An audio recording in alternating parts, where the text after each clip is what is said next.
in our past anniversaries po, nagkaroon po tayo ng pagkakataon na makapag-invite ng mga guest speakers. And we praise the Lord for the privilege of hearing the gospel from these faithful men. A few months ago, nag-usap po ang church at napagkasunduan po natin na ang inyong lingkod ang tatayo ngayon upang ipangaral ang Panginoong Jesus para sa ating 5th anniversary. And nagpapasalamat tayo at pinupuri natin ang Panginoon para sa pagkakataong ito. Sabay-sabay po natin lalo makikilala siya at sabay-sabay tayo makakapag-aral sa kanyang paanan. Especially today as we see how God has been gracious, as we look back sa kanyang goodness sa atin. We celebrate 5 years of God's faithfulness to the Vine and the Branches Marikina Baptist Church. So buksan po natin muli ang ating mga Bibles sa Romans chapter 16 verses 25 to 27. This time naman po babasahin ko po sa Tagalog. At ganito po ang sinasabi: purihin ang Diyos na makapagpapatibay sa inyo sa pamamagitan ng mabuting balita tungkol kay Jesucristo na ipinangangaral ko sa inyo. Ang mabuting balitang yan ay isang hiwaga na nalihim sa loob ng mahabang panahon. At sa utos ng walang hanggang Diyos ay nahayag ngayon sa mga hentil upang sila'y manalig at tumalima kay Kristo. Ang lahat ng yan ay ayon sa mga sulat ng mga propeta. Sa iisang Diyos, ang marunong sa lahat, sa Kanya iukol ang papuri magpakailanman sa pamamagitan ni Jesucristo. Amen. So ito po ang salita ng Panginoon, purihin ang Diyos. If we review yung ating themes in the past anniversaries at saka sa mga, if you have been attending yung mga meetings ng church, makita po natin na nagkaroon po tayo ng 5-year plan para sa ating pag-aaral ng salita ng Panginoon. Sa year 1, which was in 2020, first anniversary natin, ang naging tema po natin ay greatly rejoicing in trials from 1 Peter 1:6-7 dahil nanggaling po tayo sa iba't ibang pagsubok. Hindi ko na po babanggitin kung ano yung mga pagsubok na yon, pero doon tayo nanggaling. And so doon po tayo natagpuan ng ating Panginoon. Wala pa tayong isang taon, nangyari agad ang COVID-19, yung pandemic at saka yung mga lockdowns. And then in the second year, noong 2021, ang naging tema po natin ay mula sa Galatians 2:20, living by faith as Christ lives in us. And so even though nangangamba tayo sa ating buhay, hindi natin malaman kung saan natin ilalagak ang ating buhay, ang ating kinabukasan. It has been clear from the scripture that as Christians, dapat lang na ang ating pag-asa ay sa ating Panginoong Diyos. In year 3, 2022, ang naging tema natin ay mula sa 2 Peter 3:17-18, growing in the grace and knowledge of our Lord and Savior Jesus Christ. Tapos sa 4th year, noong 2023, ang naging theme natin ay mula sa Romans 14:19, make every effort to do what leads to peace and mutual edification. So meron tayong progression ng ating mga tema. Sa umagang ito, pag-aaralan naman natin ang pagtawag sa atin ng Panginoon bilang mga tagasunod niya. So makikita natin dito, we take little steps katulad ng mga bata. Makikita natin ang dahan-dahan na paglago ng bawat isa. Ngayon, mahalagang pag-aralan yung Romans chapter 16 sapagkat maraming misconceptions and misunderstandings ukol sa pagsunod or yung tinatawag natin na obedience. Marami tayong misconceptions and misunderstandings. Halimbawa na lang, meron akong ibibigay na tatlong misunderstandings or misconceptions ukol sa pagsunod. Ang unang type ng pagsunod, baka meron kayong ibang tawag, pero ito yung binigay ko na label, yung napipilitan type. Ito yung napipilitan lang. Parang tulad sa isang bata na pinabili ng magulang ng suka. Kahit ayaw niya gawin ito, pinipilit ang sarili na sumunod, pero hindi naman naiintindihan kung bakit siya kailangang sumunod. Yun yung unang klase ng sumusunod. Ganito yun. How does this translate sa buhay natin? Merong iba sa atin na ang isip sa mga katuruan ng scriptures ay pabigat sa mga gusto nating mangyari sa buhay. Ganun pa man, pinipilit natin ang ating mga sarili na sumunod na lang kesyo utos kasi yan ng Panginoon o kesyo utos yan kasi ng Iglesia. Pinalalabas natin ngayon na parang Diyos pa ang may utang na loob sa atin dahil sinunod natin siya. But we don't really bother to study why it was commanded. Bakit ba mahalagang sundin yun? As long as sumusunod tayo. Ganun yung attitude natin. So is this kind of obedience in the scripture? May pangalawang klase naman ng sumusunod. Ito yung tinatawag kong nadaan sa pananakot. Tulad sa isang bata na pinabili ng magulang ng suka ulit, agad-agad siyang sumunod o sumusunod at pumunta sa sari-sari store dahil sinabihan siya ng nanay niya na kapag hindi niya ginawa yung ora mismo, may nakaabang na sinturon sa kanya pag-uwi niya. Nadaan sa pananakot. So, how does this translate now sa ministry and the way we think? Merong iba na ang isip sa Diyos ay pawang isang malupit na hari. Kapag hindi ka sumunod sa lahat ng kanyang inutos at pinapagawa, kaparusahan at ang nakaabang para sa iyo. Nagmumula ang pagsunod natin, ibig sabihin, sa matindi at palagi ang takot na masaktan at maparusahan ng Diyos na ito. This person again does not bother kung tama ba o totoo ang Diyos na kanyang pinaniniwalaan. So, ang nangyayari ngayon, sunod na lang tayo ng sunod dahil ang pagkilala natin sa Kanya ay siya ay isang malupit na Diyos. Question again, is this obedience seen in the scriptures? Is this the type of obedience that we find in the scriptures? Pangatlo, ito yung tinatawag ko na nasusuhulan. Tulad sa isang bata na pinabili ng magulang ng suka sa tindahan sa labas, agad-agad siyang nag-pray. Inutusan siya, tapos bago siya lumabas, nag-pray siya at humiling sa Panginoon na susunod naman daw siya kay inay. Basta, ipagkaloob ng Panginoon na pumasa siya sa kanyang mga entrance exams. Kesyo ayaw niya kasing pag-ukulan ng panahon o oras ang pag-aaral. So nakita natin yung mga iba't ibang klase ng attitudes. So susunod naman daw siya sa Panginoon, balak naman talaga niyang sumunod, yun nga lang, may kondisyon siya sa Diyos. Kailangan ipasa mo ko sa aking exam. Pero ang hidden desire niya ay ayaw niya pag-ukulan ng panahon at oras o paggugulan ng oras ang pag-aaral. O yung dapat na oras para dapat ibigay para siya ay makapasa sa kanyang exam. How does this now translate sa ministry and the way we think about God?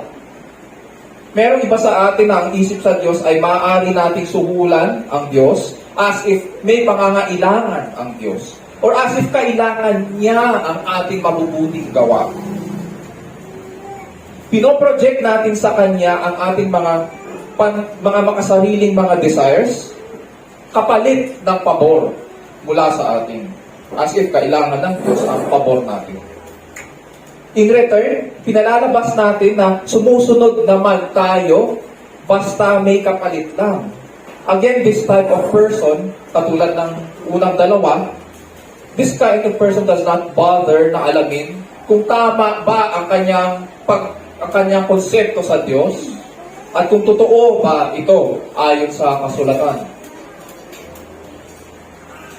Question again, ito ba ang klase ng pagsunod na makikita natin sa scriptures? Kung sasabihin natin na ganito ang uri ng obedience na tinuturo sa atin ng scriptures, pinalalabas din natin na ganito ang attitude ng church kay Jesucristo. Ang pagsunod kay Kristo ngayon ay nag-uugat sa mga ganitong klaseng konsepto. Ang Diyos ay may pagkakautang sa atin. ang Diyos ay malupit, siya ay nagpa-power tripping, tulad ng kung meron tayong mga boss na ganito, ang Diyos ay nagpa-power tripping, ganun ba? Ang Diyos ay may pangangailangan mula sa atin, and therefore, kailangan niya yung mga pabor natin, maaari siyang masuhulan. Ganun ba?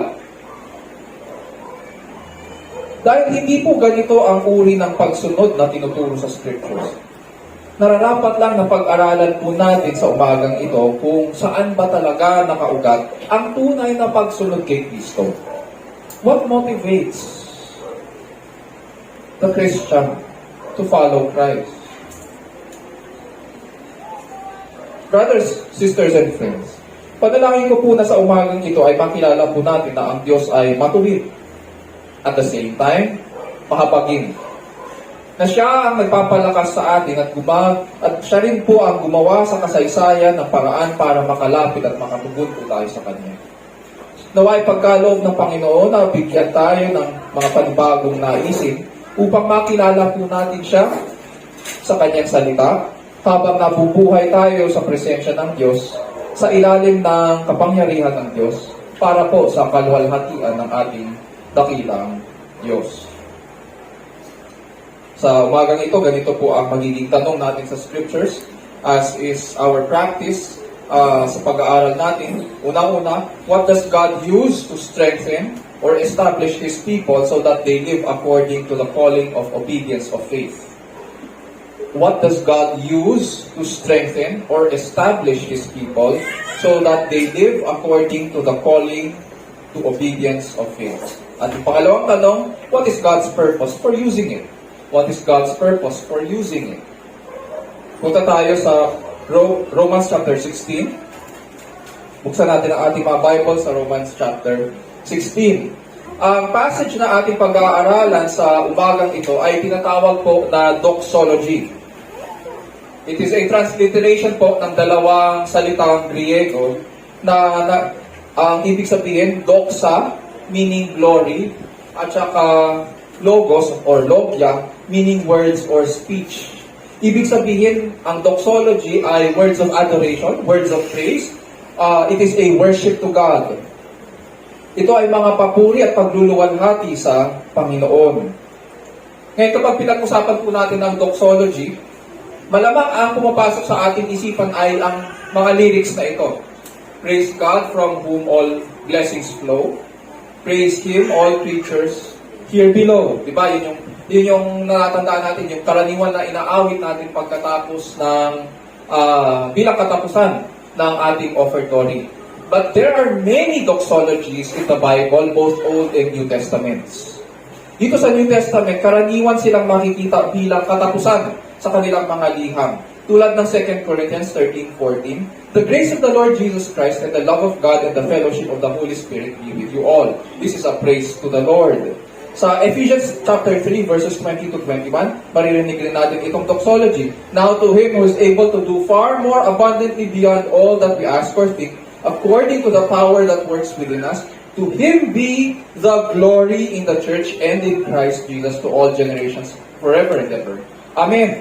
Hindi lang yun. Meron pang 2 Peter 3:18, meron Jude 24 to 25 na ating pinag-aralan a few months ago, katulad ng binibigkas natin tuwing first Sunday, sinasabi natin, di ba? Bilang katapusan sa service, now unto Him who is able to keep you from stumbling and to make you stand in the presence of His glory, blameless with great joy.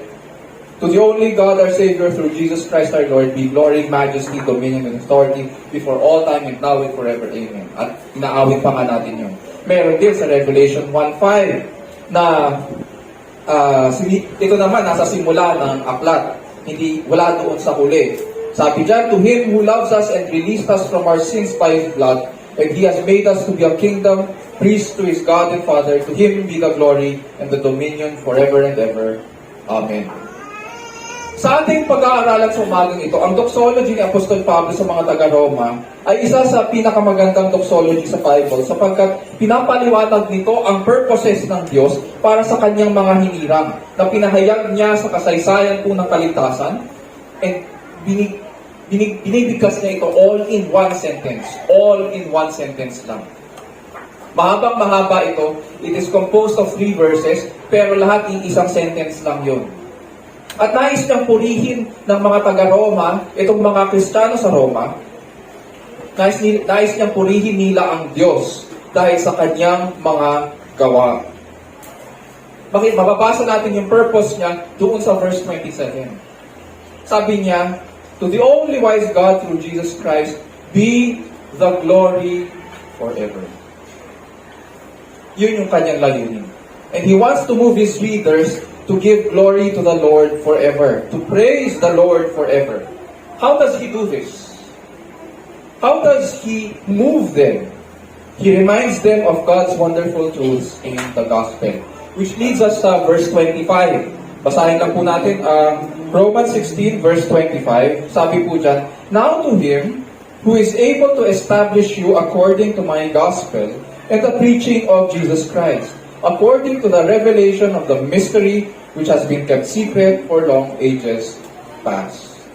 Sabi niya dyan, now to Him who is able to establish you. Sa ibang mga versions ng Bible, sa ibang translations, ang sinasabi po dyan, ay now to Him who is able to strengthen you. Sa Tagalog, sa Kanya na nakakapagpalakas sa inyo. Sinimulan niya ni Apostol Pablo ang doxology by saying kung para kanino itong papuri at ang kanyang kakayahan. Ano ba ang kakayahan ng nakakapagpatibay sa atin? There is someone who is able to strengthen Christ's followers. And He is the reason bakit tayo nakakapagpatuloy sa pananampalataya. Ang tinutukoy po dito ni Apostol Pablo na now unto Him ay ang Diyos. And He is able to strengthen you, to establish you. Sa original language, ang salitang able na ginamit dyan ay ang same word na ginagamit natin sa dynamite sa panahon ito. Yung able na yan ay pag tinranslate ay power. Now to Him who has the power to strengthen you, the power to establish you. At yung power na yan ay hindi basta ordinary ability lang. Ito po ang kapangyarihan na nagmumula sa Diyos. At sinasabi niya na ang Diyos ay may kakaibang kapangyarihan upang panatilihin tayo sa Kanya hanggang huli. Hanggang huli. So kung tayo po ay nakakilala kay Jesucristo, hindi Kanya pababayaan anuman ang iyong pagdaanan. Anuman ang iyong kahinaan, dahil ikaw ay kay Kristo, hindi ka pababayaan ng Diyos. Palalakasin Kanya hanggang huli. Hindi ka mawawalay sa Kanya.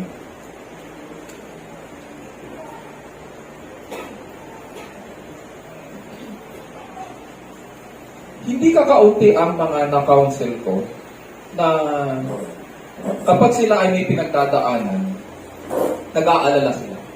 Pastor, naa-anxious ako, natatakot ako, baka nawawala na ako sa Diyos.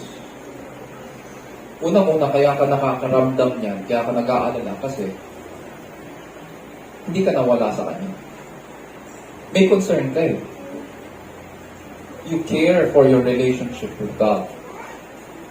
And so, because you care for that relationship, you care for that fellowship, it just signifies na hindi ka nawalay sa Kanya. Oo, may pinagdadaanan ka. Pero hindi ibig sabihin na pinabayaan ka niya. Hindi ibig sabihin na naputol yung relationship o nawala yung relationship. It is there. Kaya nga ganyan yung pakiramdam mo. Kaya ganyan yung concern mo. Sabi pa dyan ni Apostol Pablo, according to my gospel and the preaching of Jesus Christ. Ano kaya ibig sabihin ni Pablo dito na my gospel? In the first place, what is the gospel ba? What is the gospel? What is the gospel about? Does it mean here in the passage na inaangkin ni Pablo ang Ebanghelyo? In the first place, ang gospel po ay kapangyarihan ng Diyos sa ikaliligtas ng lahat ng sumasampalataya sa Kanya. At pag-aaralan po natin yon next month. Para sa ngayon, ang Yun ang definition natin ng gospel. What is the gospel about it? Isa lang po ang object ng gospel. Isa lang ang tauhan o sentro ng ebanghelyo. Ang ebanghelyo po ay magandang balita. Sa English, ito po ay glad tidings or joyful news. It is happy news. Why is it happy? Why is it happy?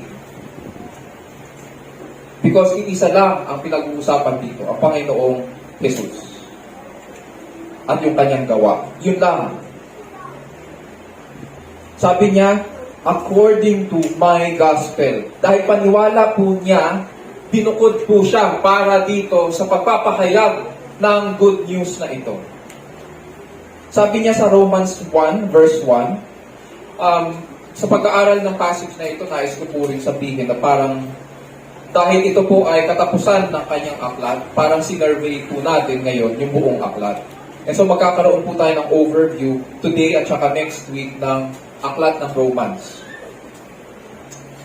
Dito sinasabi niya sa Romans 1:1, Paul, a bondservant of Christ Jesus, pinapakilala niya ang sarili niya sa mga taga-Roma, called as an apostle, set apart for the gospel of God. Set apart, hiniwalay siya. Itong salitang set apart is also the same word na ginagamit sa Bible na kabanalan din.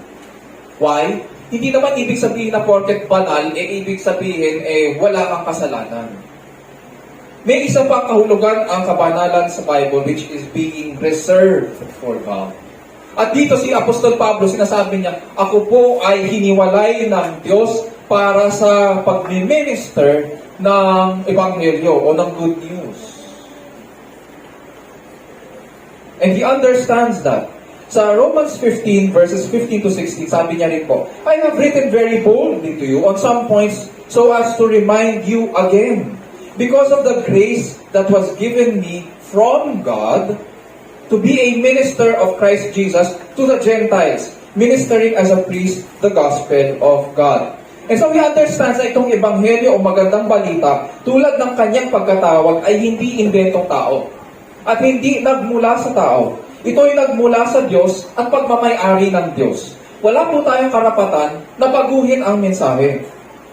Pinagkalooban ngayon si Pablo ay sa biyaya ng Diyos ng ministry na paglingkuran ang mga Hentil, gamit-gamit ang magandang balita upang ipakilala sa kanila si Jesus para sa kanilang ikalala po. And so, itong ebanghelyong ito is about God's Son. Hindi po tayo ang paksa ng good news. Merong iba po na nagkakamali na ang ebanghelyo raw ay tungkol sa pamamaraan na binigay ng Diyos para maligtas natin ang ating mga sarili. Uulitin ko po, mayroong mga ilan na nagkakamali na ang ebanghelyo raw ay tungkol sa pamamaraan na binigay ng Diyos para mailigtas natin ang ating mga sarili. Halimbawa, nagtanong ka sa isang tao, paano ba ako maliligtas? Sinabi sa iyo, ang naging sagot niya ay, ganito ang gagawin mo. Lumublog ka sa swimming pool para maging malinis ka. O may pinagagawa siya sa iyo. Ganito ang gawin mo. Nagbigay siya ng pamamaraan para mailigtas mo ang sarili mo. That is not good news. Whenever it involves our acts, that is not good news. Ang good news po ay God has provided a means for our salvation, not based on our acts, but on the acts of another. Base sa gawa ng iba. Ibig sabihin, naliligtas tayo, hindi sa pamamagitan ng ating gawa, kundi gawa ng iba.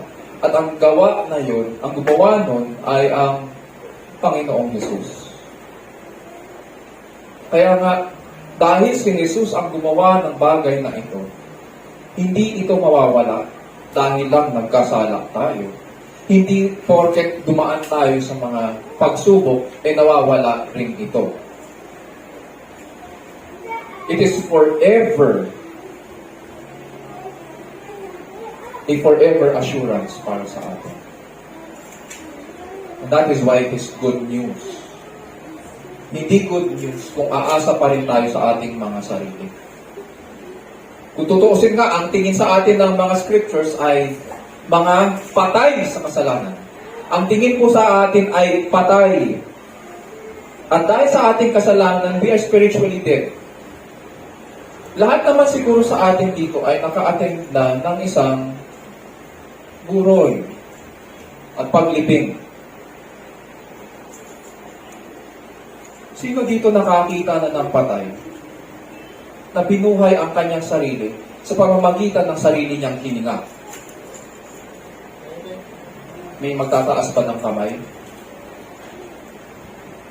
Wala. Sapagkat kahit ang patay, walang kakayahan na buhayin ng kanyang sarili. Kaya nga patay.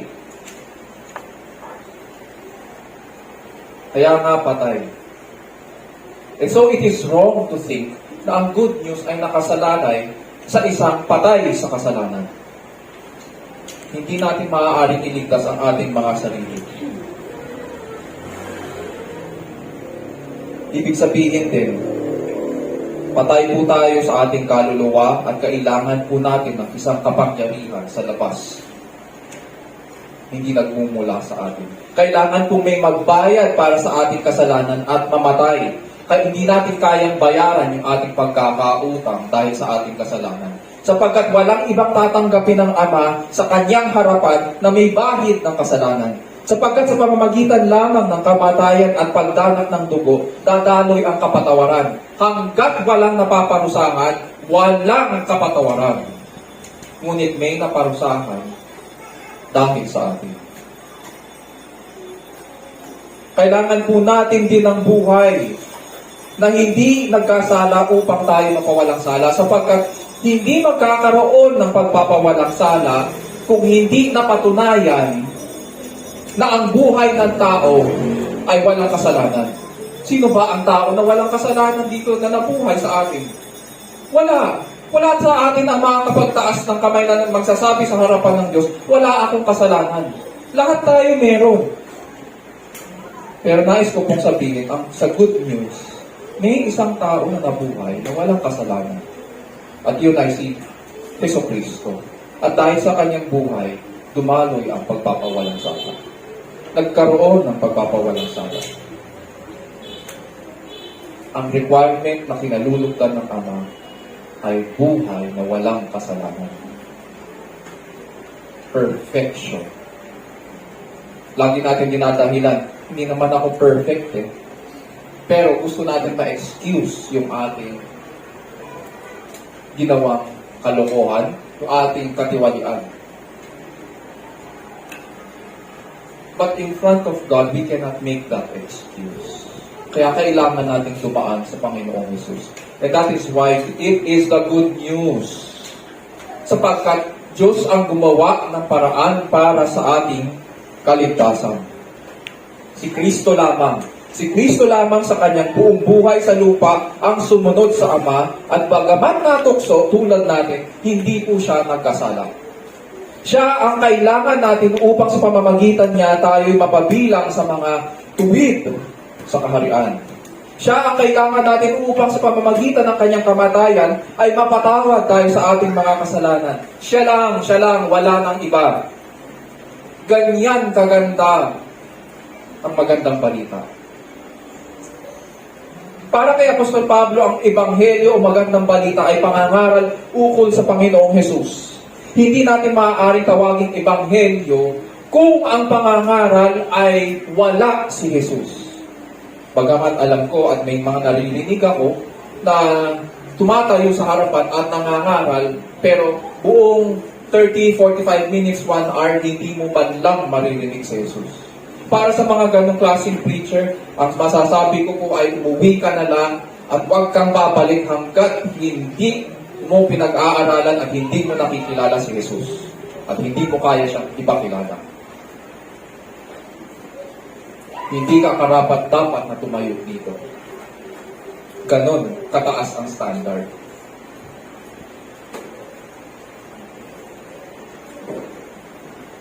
Ngayon mga kapatid at kaibigan, we come to understand na ang ating ministry dito sa BPM ay isang kaloob mula sa Diyos. Hindi tayo ang nagmamay-ari nito. Hindi ito pagmamay-ari ng isang pamilya o dalawang pamilya, 3, 4, 5. Pinagkalooban lang po tayo ng Panginoon ng isang ministry upang mapaglingkuran natin ang isa't isa sa pamamagitan ng Ebanghelyo. Ang expectation sa atin ng Panginoong Jesus bilang kanyang iglesia ay makilala siya at maipakilala siya sa iba. Tulad ni Apostol Pablo, layon po natin na mag-minister sa isa't isa, na paglingkuran ng bawat isa, magpalakasan ng bawat isa, at humayo saan man tayo dalhin ng Panginoon, gamit-gamit ang Ebanghelyo ni Jesucristo. Yun lang ang dala natin. Yun ang gamit natin. Walang iba. Yun lang. Kaya nga mahalaga sa paglago ng bawat isa, ang weekly gathering.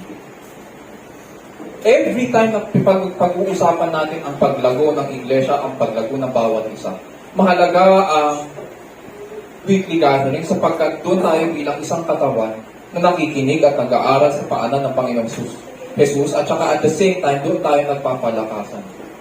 Gamit-gamit din ang natanggap nating Ebanghelyo. Tuloy po natin. Sinabi rin ni Apostol Pablo, according to the revelation of the mystery which has been kept secret for long ages past, but now is manifested, and by the scriptures of the prophets, dun muna tayo, and by the scriptures of the prophets.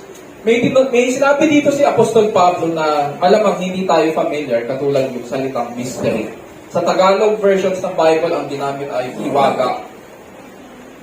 Kapag tinutukoy po ito sa Bible, or binabanggit ito sa Bible, ang ibig lamang sabihin ni Pablo ay mayroong bagay na natago sa lumang tipan, ngunit nung dumating ang Panginoong Jesus, at pagdating ng New Testament, ito po ay ipinahayag. So, hindi po ito, bagamat plano po ito ng Panginoon, at may mga nabanggit sa lumang tipan, ngunit hindi po siya talaga pinahayag, fully, partially lang, or talagang natago siya in the Old Testament. Ang tinutukoy po ni Pablo dito na tinago, or veiled, at saka pinahayag, or unveiled, itong veiling and unveiling na tinutukoy po niya ay ang iglesia. Yun yung hiwaga. Yung unveiling ng iglesia that is predominantly Gentile. Sabi po niya sa Romans 11:25-27, "For I do not want you, brethren, to be uninformed of this mystery." Ayaw niya na mangmang tayo sa hiwagang ito sapagkat itong hiwagang ito ay bahagi ng Ebanghelyo. Bahagi ito. There's a point kung bakit namatay si Jesucristo. Hindi naman siya namatay lang for the sake of dying. Mayroong plano ang Diyos kung bakit siya kailangang bumaba, bakit niya kailangang ibigay ang kanyang buhay, bakit niya kailangang magpakasakit, bakit niya kailangang mamatay at ilibing at muling mabuhay. May point yon. Part of the story of the gospel is the church.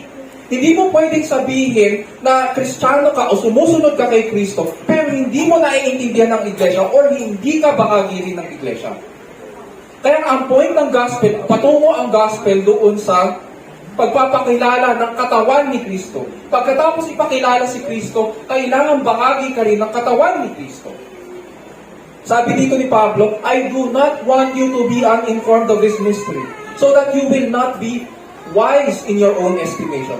That, ano daw? That a partial hardening has happened to Israel until the fullness of the Gentiles has come in.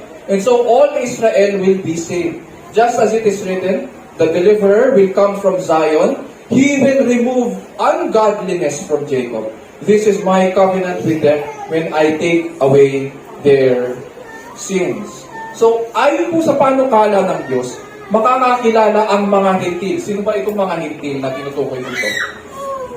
Noong Old Testament, alam naman natin ang kwento na pinili ng Panginoon si Abraham. At nagmula kay Abraham ang mga Israelita. Hindi po Israelita si Abraham. Siya po ay Hentil. Hindi Israelita. Pag sinabing Hentil, hindi Israelita. Sa makatuwid, lahat ng bansa lahat ng bansa na hindi Israel ay Hentil. Sa makatuwid, tayo po ay Hentil. Ngayon, pag tinignan natin ang panukala ng Diyos, sinasabi dyan, pag tinignan natin yung church, ang church is predominantly Gentile. At ayon sa panukala ng Diyos, makakakilala ang mga Hentil.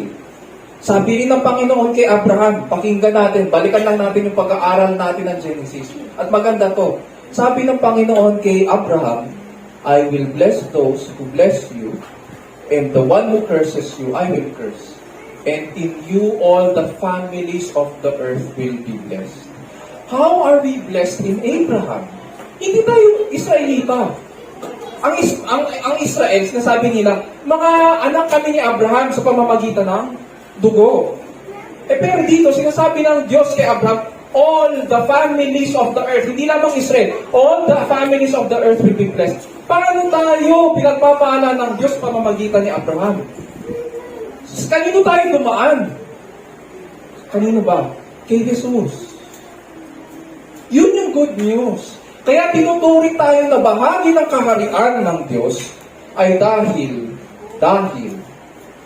kay Yesu Cristo.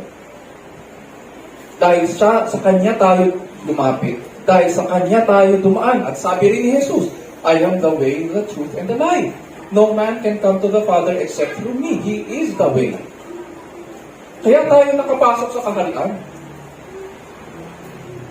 It is because of Christ. And God has been working in history sa pagdating ng magpapala sa lahat ng bansa.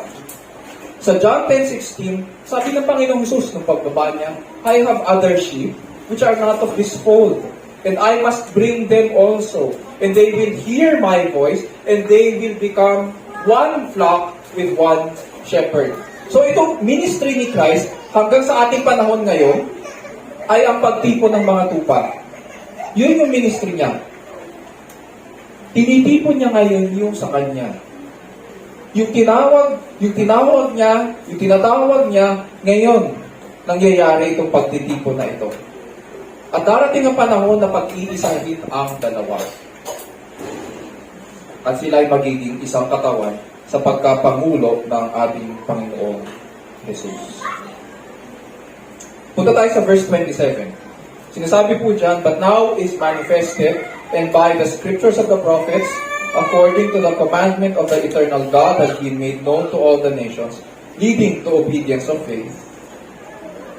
So dun muna, leading to obedience of faith. Nasanay ako na binibigkas ito, so medyo nabibitin ako tuloy sa notes ko rin. Pero hanggang dun tayo ngayon, sa verse 27. Sabi dyan, according to the commandment of the eternal God. Itong inclusion ng mga Hentil sa kaharian at yung kanilang pagpapawalang sala ay hindi lamang isinulat ng mga propeta. Ito raw ay naaayon sa utos ng Diyos. Hindi po ito ayon sa 10 utos. Baka ang nasa isip po natin ay ang 10 Commandments. Pero hindi 10 Commandments ang tinutukoy dito. Ang tinutukoy po dito ay may connection doon sa description or sa nature ng Diyos. Ano ang naging description ni Pablo sa Diyos? To the eternal God. According to the commandment of the eternal God. Ito pagiging eternal ng Diyos ay may kinalaman doon sa commandment na ito. Ganito ngayon yan. Ano tong commandment na ito?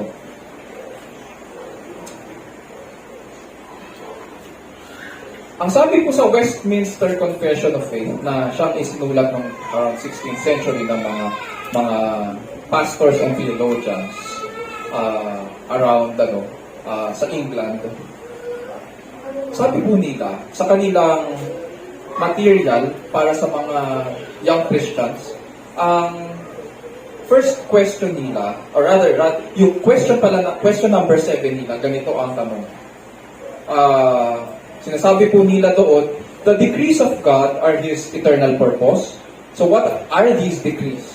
The decrees of God are His eternal purpose according to the counsel of His will, whereby for His own glory He hath foreordained whatsoever comes to pass. In other words, mula sa walang hanggang nakalipas, tinalaga na ng Diyos ang lahat ng bagay na mangyayari. Uulitin ko po, mula sa walang hanggang nakalipas, hindi pa nilalang ang tao, hindi pa nililikha ang mundo at ang kalawakan. Nandito na ang Diyos. At ano daw ang ginawa ng Diyos sa walang hanggang nakalipas? He has foreordained whatsoever comes to pass. Lahat ng mangyayari sa kasaysayan, tinalaga na niya. Ayon sa kanyang kapasyahan. Sa kanyang pagtakda ng mga bagay-bagay, kasama po doon ang iglesia. Kasama, hindi lamang iglesia, kasama po ang mga nakikristo. Mula sa walang hanggang nakalipas, kilala ka na niya, alam niya ang magiging mukha mo, ang magiging itsura mo. Alam niya ang bawat hibla ng ano bilang ng bawat hibla ng buhok mo. Alam niya kung kailan ka tatalima kay Kristo. Alam niya kung ano ang iyong pagdadaanan dahil sa pananampalataya. Tinakdanan niya ang lahat ng bagay na mangyayari. And so God powerfully uses ngayon itong because of this gospel. Ano ngayon ang use ng gospel na ito? Yes, it is good news. Because lahat pala ng niloob ng Diyos sa kanyang good news mangyayari at hindi pwedeng hindi mangyari. Ngayon, anong use ng para sa atin? What is its blessing? What is its benefit for us? Because He has foreordained whatsoever comes to pass. Sabi dyan, has been made known to all the nations, leading to obedience of faith. Nang simulan po ni Apostol Pablo ang kanyang doxology, sinabi ni Pablo kung ano ang ginagawa sa atin ng Ebanghelyo.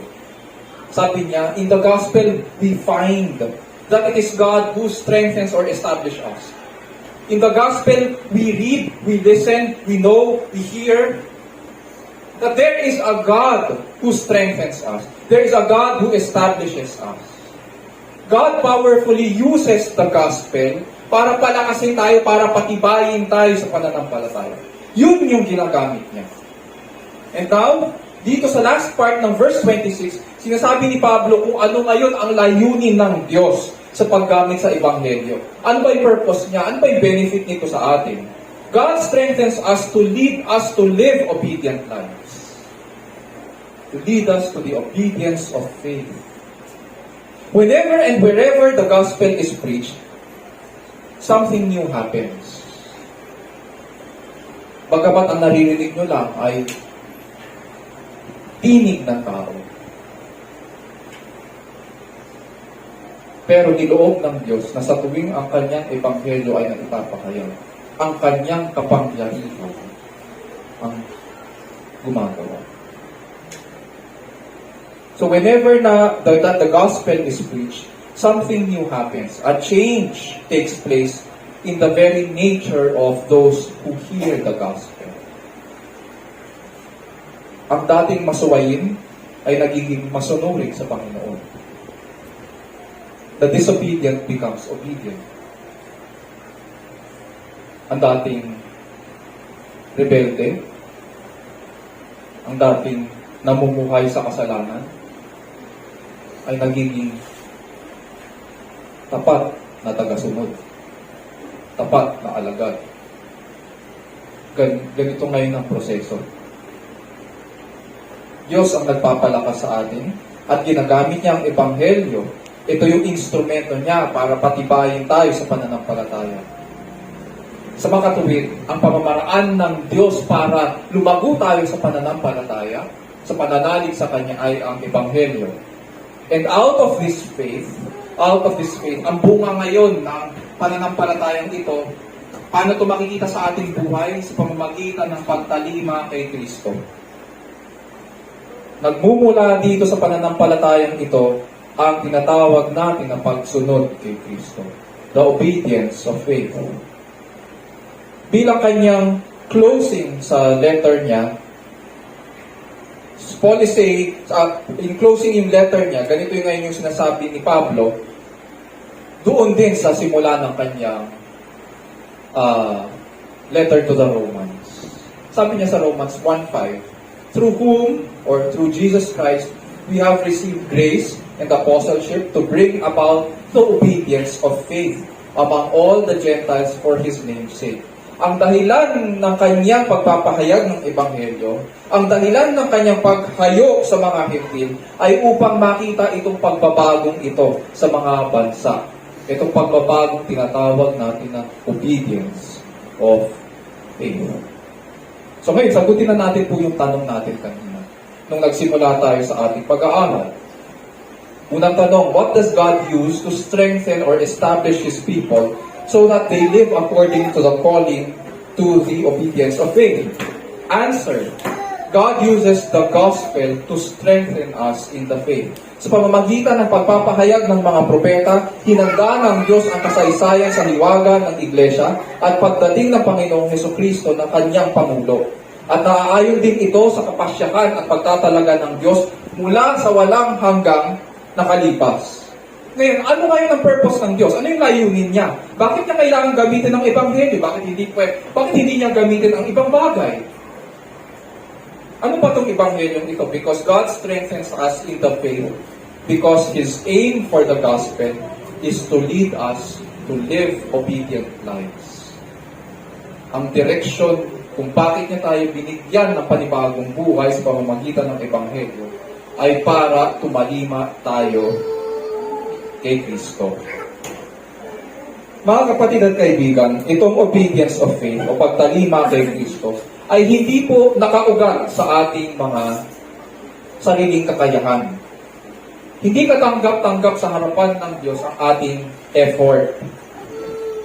Hindi rin ito nakadepende sa ating mga desires. Nagmumula po ito, sabi ni Pablo, obedience of faith. Ito ay mula sa pananampalataya. Hindi sa ating mga gawa. Ang nangyayari po, sa oras na makakilala po tayo sa Panginoon, sa oras na mabuksan ang ating mata at makita natin ang kanyang kagandahan sa Ebanghelyo, may nangyari ng pagbabago. Nagbago na ang lahat sa atin dahil nabuksan at nakita natin siya. Hindi lang yon. Nagkaroon tayo ng pananalig sa Kanya. At dahil sa pananalig na ito, magmumula ngayon ang pagtalima kay Kristo. Doon po nakaugat ngayon ito, pagtalima. Ngayon, ganito po ang sinasabi ng Ebanghelyo tungkol sa pagbabago nito. Sapagkat kung nakasama tayo ni Kristo sa isang kamatayan katulad ng kanyang kamatayan, tiyak na tayo ay makakasama rin niya sa muling pagkabuhay na katulad ng kanyang muling pagkabuhay. Ganun ang sinasabi ng Ebanghelyo. Namatay si Kristo at muling nabuhay. At ganun din ang ipapaliwanag ko sa mga ibabaptize pa ngayon. Nang mamatay si Kristo, kalakip tayo sa kanyang kamatayan. At kung ano yung pagkabuhay na magulit na binigay sa kanya ng Diyos, yun din ang pinagkakakaloob sa atin. Alam natin, sabi ni Pablo, na ang dati nating pagkatao ay naipako na sa krus kasama niya upang mamatay ang ating makasalanang pagkatao at nang hindi na tayo maalipin pa ng kasalanan. Sapagkat ang namatay na ay pinalaya mula sa kapangyarihan ng kasalanan.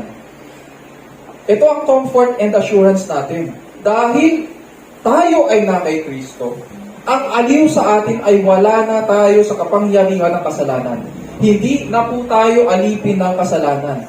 Naipako na sa krus ang ating lumang pagkatao kasama niya. Therefore, malaya na tayong sumunod at mabuhay para kay Kristo. Malaya na tayong sumunod at mabuhay para kay Kristo. The disobedient has now become obedient.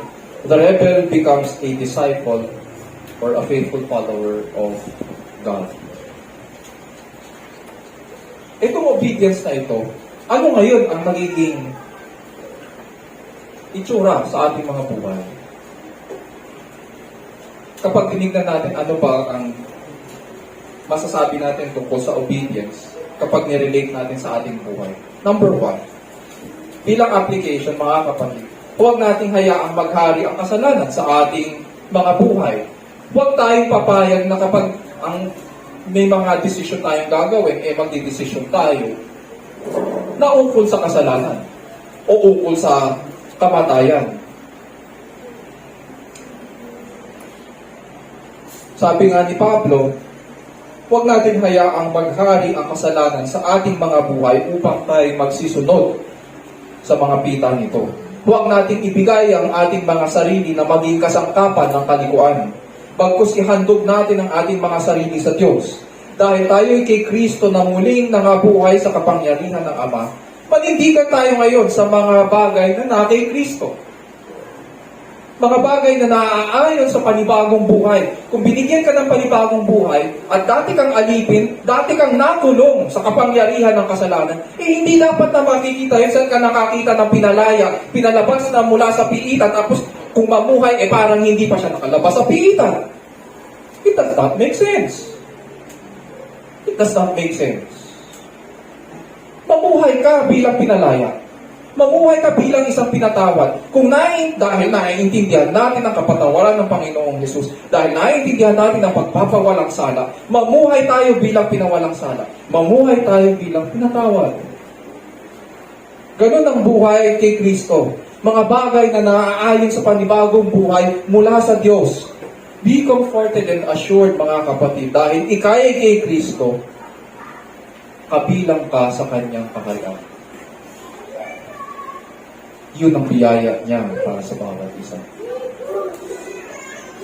Pangalawa, tandaan po natin na ang Ebanghelyo ay hindi lamang natin tinatanggap.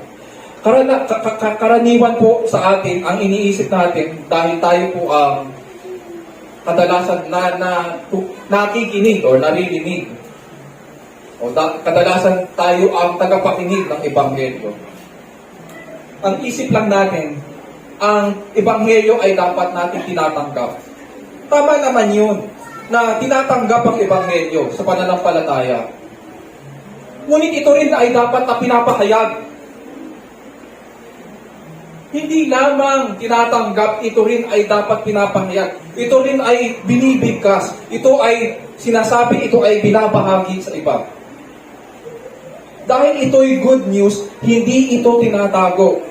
Bagkus ipinamamalita, pinangangaral, pinag-uusapan, ganito ang expectation sa atin ng ating Panginoon. Saan ka nakarinig ng magandang balita na tinago?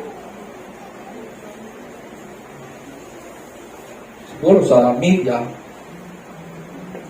natin ngayon, mas gusto nila bad news. Kasi doon sila kumikita. Doon mas maraming sponsors. At siyempre, mga korporasyon yun, kailangan nila kumita. Pero hindi kailangan kumita ng Diyos sa Ebanghelyo. Binibigay ang Ebanghelyo ng libre. And therefore, dapat pinapakayag ng libre. Hindi katulad ng mga nagsasabi dyan sa labas ito ang Ebanghelyo ng Panginoon. Pagkatapos noon, maglalabas ng offering plate kahit nasa bus sila. Ang Ebanghelyo ay binibigay ng libre. Tinanggap natin ng libre, ibahagi natin ito ng libre. Libre rin itong binigay ng Diyos. Ito ay pinamamalita, pinapangaral, pinag-uusapan sa mga pamilya. Ang isa sa mga ministry philosophies po ng BBM, kung natatandaan natin, ministry philosophy na, ay our family is our first ministry. Simula sa pastor hanggang doon sa bata sa atin, nararapat lang na maintindihan nila na ang ating ministry philosophy ay our family is our first ministry. Hindi ako maaaring tumayo dito kung hindi ako magmi-minister muna sa aking pamilya. Hindi tayo pwede maging ministry head kung hindi tayo magmi-minister sa ating mga pamilya. Hindi natin pwedeng sabihin na ang ebanghelyo ay para sa iba o para sa labas. Kung mismo tayo sa sariling pamamahay natin, sa sariling mga pamilya ay nagpapabaya po tayo. Ang unang pinagkaloob sa atin ng Panginoon para tumanggap ng ating pahayag ay ang ating pamilya.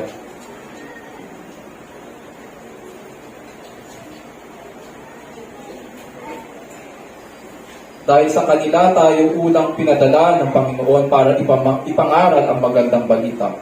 Kung paano tayo nagpupursige para mayroon tayong ipapakain sa pamilya at mapabuti ang buhay ng ating pamilya, ganun din dapat tayo nagpupursige para mapalakas ang ating pamilya kay Kristo.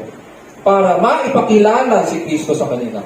Then let us speak to them the good news. Let us aim for our families to know Christ, to grow up in Christ. Let us aim to see our families being led to the obedience of Christ. Pangatlo, dahil siya ang gumagawa ng lahat para palakasin tayo tungo sa pagtalima kay Kristo, ang dapat ngayon na attitude natin sa Panginoon ay praise the Lord. Yung iba hindi naiintindihan ng bagay na ito. Ginagawang katatawanan ang praise the Lord. Ay, praise the Lord, praise the Lord. Amen, amen. Praise the Lord. Pero yun ang attitude natin dahil naiintindihan natin na ang kaligtasan, ang panukala ng kaligtasan ay hindi nakasalalay sa ating mga kamay. Hindi sa mga gawa natin na pawang mga maruruming basahan.